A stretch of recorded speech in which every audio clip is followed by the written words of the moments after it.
And let's turn to Hannah now in the Storm Alert Center as we continue our conversation about this. And Hannah, I've seen so many Facebook posts saying pray for Jamaica right now. And what are we looking at? That's really all we can be doing right now. So Hurricane Melissa is currently, it is now making landfall here in Jamaica. So we are seeing the impacts of it. And actually, I just found a post recently, an update. We were talking about the hurricane hunters.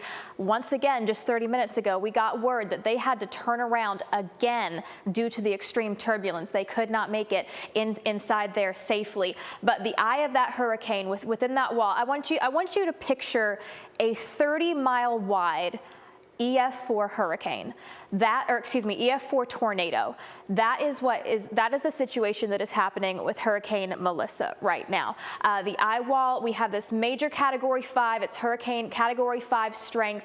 It is now tied for the third strongest hurricane on record. It's tied with the Labor Day 1935 hurricane in the Atlantic.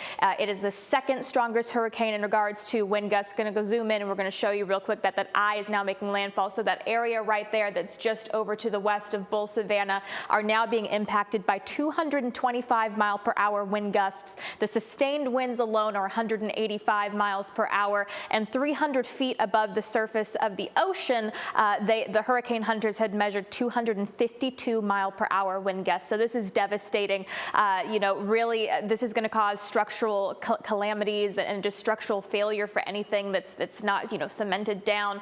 And as it continues to move out, so it's a Category 5 hurricane right now. Another visual you can use is right now that storm is really tight. You saw that really defined eye wall. So imagine a figure skater. When figure skaters go into that spin, they tighten up and they speed up. So that's the same fear with this storm. They tighten up, they speed up, and there's a lot of energy. So we've got a really tight, very strong storm. As it hits land and as it goes over Jamaica, the drag from the friction from the ground, the land instead of water causes it to spread out a little bit. So when figure skaters, they kind of move their arms out. That's how they slow down.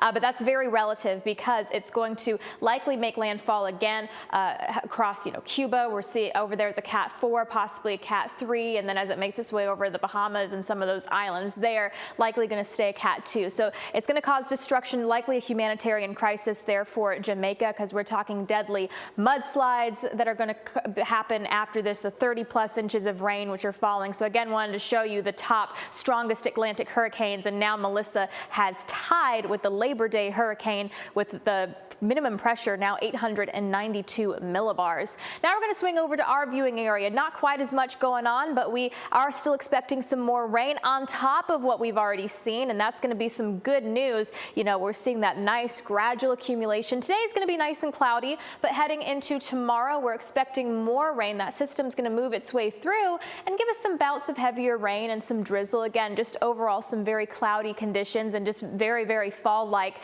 The seasonal temperatures are going to continue here. Things should dry out as we head into your Thursday overnight into your Friday. As we head into Halloween, temperatures are looking to be nice and it's going to be dry. There is a very, very low end risk for some excessive rainfall or flash flooding. I'm not too worried about this tomorrow. I think we're looking at just overall some rainy conditions. And again, cooler conditions are on the way, below the average even. Now here's a look at your 7-day forecast. Again, beautiful weather here. We are sending our prayers to Jamaica. Your Halloween forecast looks fantastic. Back to you. Okay, thank you so much there.